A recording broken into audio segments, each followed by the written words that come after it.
نہایت ممنون و مشکور ہوں عزیز گرامی قدر محترم مولانا مفتی محمد یوسف اسعد ممرا ممبئی کا کہ انہوں نے اصلاح معاشرہ کے عنوان سے کچھ کہنے کے لیے مجھ سے درخواست کی اور آپ حضرات کے درمیان حاضر ہوں۔ اس وقت بہت ہی مختصر مجھے اصلاح معاشرہ کے عنوان سے کچھ باتیں کہنی ہیں۔ اصلاح معاشرہ کے عنوان سے آپ تقریر سنتے رہتے ہیں، بیانات سنتے رہتے ہیں۔ یہ اصلاح معاشرہ کیا چیز ہے؟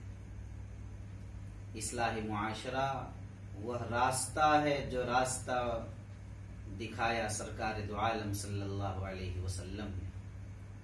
اصلاح معاشرہ وہ راستہ ہے جو راستہ بتایا قرآن مجید نے۔ اصلاح معاشرہ وہ راستہ ہے جس راستے کی تعلیم دی احادیث نے۔ در حقیقت اصلاح معاشرہ وہ راستہ ہے جو راستہ جنت کی طرف جاتا ہے، وہ راستہ جس راستے پر چل کر سرکار دو عالم صلی اللہ علیہ وسلم نے پوری امت کو چلنے کی تعلیم دی، تلقین کی، تبلیغ فرمائی۔ وہی راستہ اصلاح معاشرہ ہے۔ اور یاد رکھیے کہ اصلاح معاشرہ کو لوگ سمجھتے ہیں کہ یہ کوئی معمولی عمل ہے۔ نہیں، یہ غیر معمولی عبادت ہے، اور اس کی اہمیت کا اندازہ آپ اس سے کر سکتے ہیں کہ سرکار دو عالم صلی اللہ علیہ وسلم ایک موقع پر جب غزوے سے لوٹے تو آپ نے ارشاد فرمایا رجعنا من الجہاد الاصغر الى الجہاد الاکبر اے الجہاد بالنفس۔ فرمایا کہ ہم جہاد اصغر سے جہاد اکبر کی طرف لوٹ رہے ہیں، یعنی میدان کارزار میں تیر و تفنگ چلانا اور میدان جہاد میں لڑنا، یہ اپنے نفس کے بتوں کو توڑنے سے زیادہ آسان ہے۔ یہ جو اپنے نفس سے جہاد کرنا ہے، اپنے نفس کی اصلاح کرنا ہے، اپنے نفس کے بتوں کو توڑنا اور ملیامیٹ کرنا اور اسے پاش پاش کرنا ہے، یہ جہاد جو میدان کارزار میں کرتے ہیں اس سے زیادہ بڑا جہاد۔ میدان میں اعلاء کلمت اللہ کی سربلندی کے لیے معاندین اسلام سے جہاد کرنا، اسے آپ نے جہاد اصغر فرمایا، اور اپنے نفس سے جہاد کو جہاد اکبر بتایا۔ گویا کہ اپنے نفس سے جہاد کرنا یہ اصلاح ہے۔ اصلاح معاشرہ کا مطلب ہے اپنی اصلاح کرنا، اپنے نفس کی اصلاح کرنا، اپنا تزکیہ کرنا، اپنے ماتحتوں کی اصلاح کرنا، اپنے گھر والوں کی اصلاح کرنا، اپنے خاندان والوں کی اصلاح کرنا، اپنے معاشرے کی اصلاح کرنا، اپنے محلے پاس پڑوس کے لوگوں کی اصلاح کرنا، اپنی آبادی کی اصلاح کرنا، اپنے علاقے کی اصلاح کرنا، اپنے ضلع کے لوگوں کی اصلاح کرنا، اپنی ریاست کے لوگوں کی اصلاح کرنا، ملک میں اور عالم اسلام میں پھیلے ہوئے معاشرے کے اندر جو برائیاں جنم لے رہی ہیں ان برائیوں کی اصلاح کرنا اور اس سے لوگوں کو نکالنا، یہ اصلاح معاشرہ ہے۔ قرآن مجید نے فرمایا وَأَنذِرْ عَشِيرَتَكَ الْأَقْرَبِينَ کہ اپنے خاندان والوں کو، اپنے رشتہ داروں کو انہیں بھی ڈرائیے، ان کی بھی اصلاح کیجئے، انہیں بھی غلط راہوں سے، انہیں بھی غلط طریقوں سے، انہیں بھی بری راہوں سے، گندگیوں سے بچانا، یہ ظاہر ہے کہ ذمہ داری ہے ہماری۔ آج آپ دیکھ رہے ہیں کہ سماج نے کس قدر برائیوں کو اپنے اندر ہضم کر لیا ہے، کتنی برائیاں جنم لے چکی ہیں۔ الامان والحفیظ آپ تصور بھی نہیں کر سکتے۔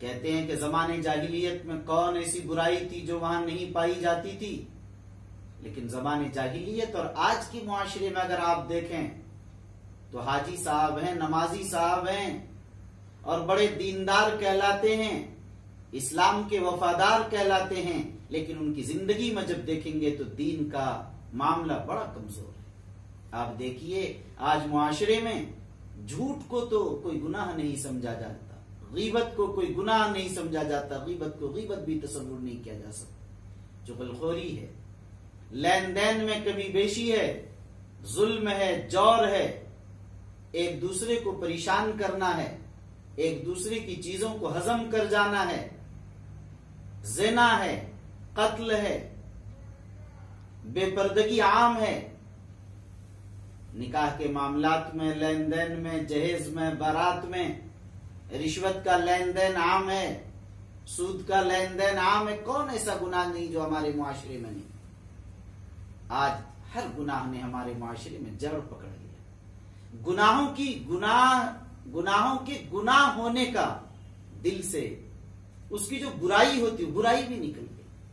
سرکار دو عالم صلی اللہ علیہ وسلم نے ارشاد فرمایا تھا کہ برائیوں کو اپنے ہاتھ سے روکو، اور اگر اتنی طاقت نہ ہو تو اپنی زبان سے روکو، اپنی باتوں سے روکو، نہی عن المنکر کرو، اور اگر اس کی بھی طاقت نہ ہو تو آقا و مولا سرکار دو عالم صلی اللہ علیہ وسلم نے فرمایا کہ ایمان کا آخری درجہ یہ ہے کہ کم از کم اسے اپنے دل سے برا ہی سمجھو۔ آپ اندازہ کیجئے کہ آج زبان سے برا سمجھنے کا تصور بھی ختم ہو گیا۔ کتنے ایسے گناہ کہ جس کو گناہ ہی نہیں سمجھ رہے، برائی نہیں سمجھا جا رہا، تو گناہوں سے رکنے کا کیا انداز ہے؟ آج ایسے موقع پر بہت ہی زیادہ ڈرنے کی ضرورت ہے، اور ایسے موقع پر معاشرے کی اصلاح کے لیے ہم سب کو کھڑے ہونے کی ضرورت ہے۔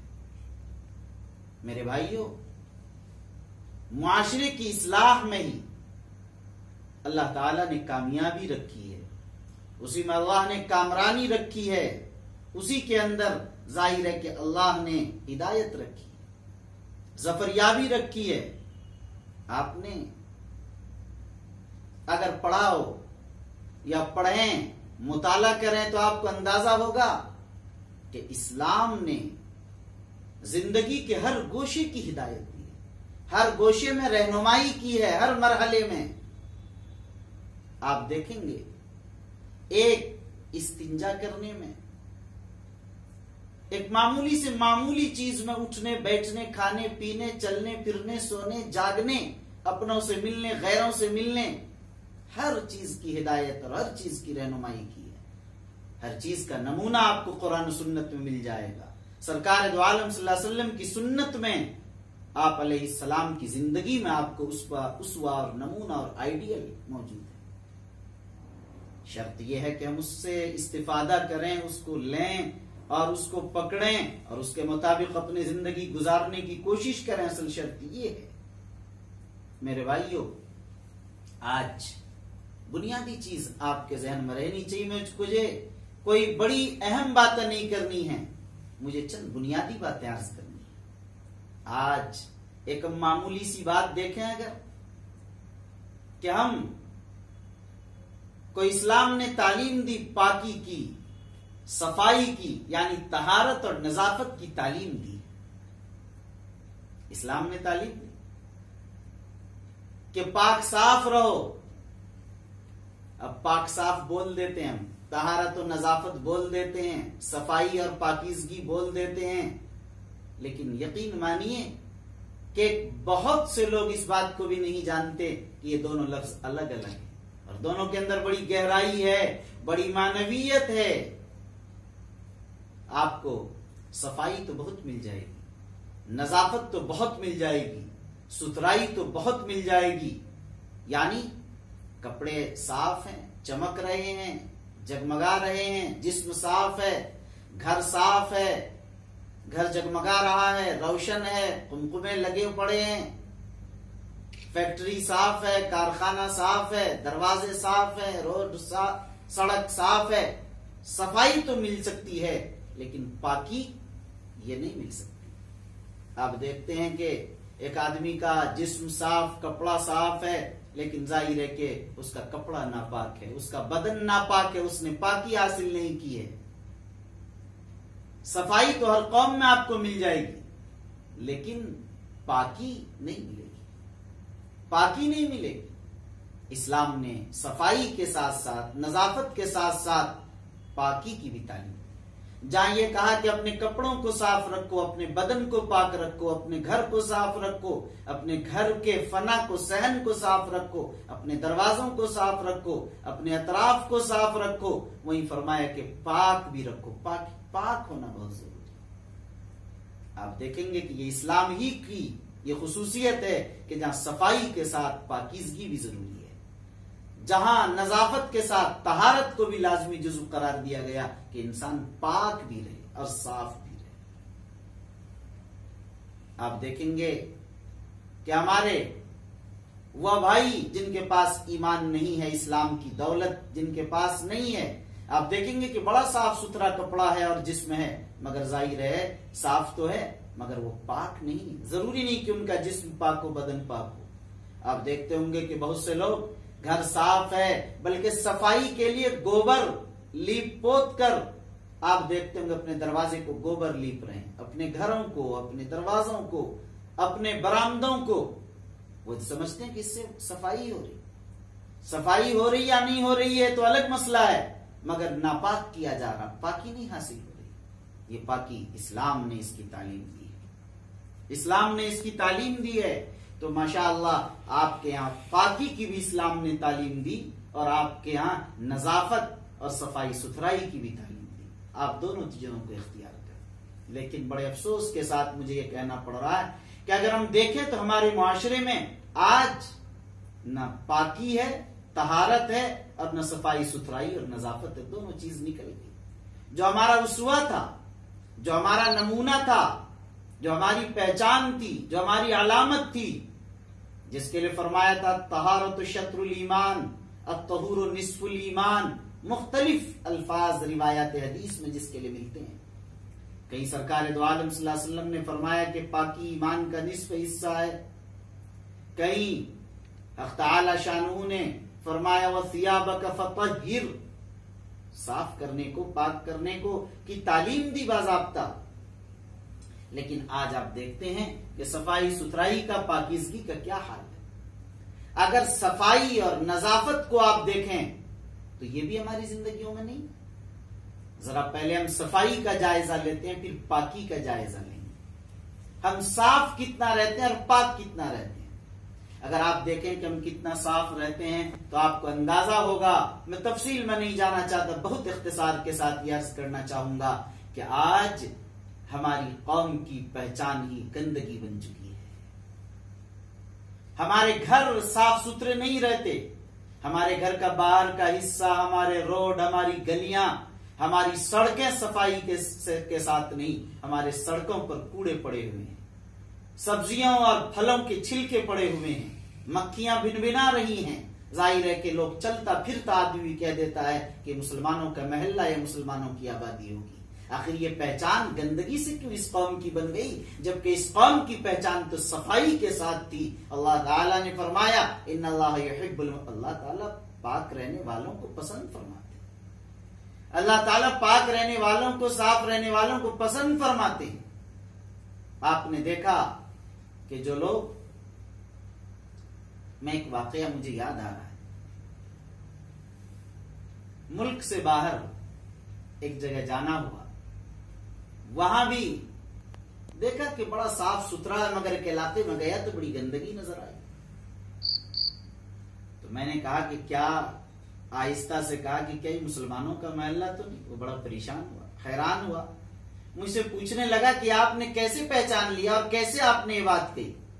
میں نے کہا نہیں بتائیے. کہا کہ ہاں یہی ہے، لیکن پہچانا کیسے آپ یہ مجھے بتائیں. میں نے کہا کہ یہ جو صورتحال میں دیکھ رہا ہوں اسی سے مجھے اندازہ ہو رہا ہے کہ شاید ایسا ہو. کہا کہ ہاں ایسا ہی ہو.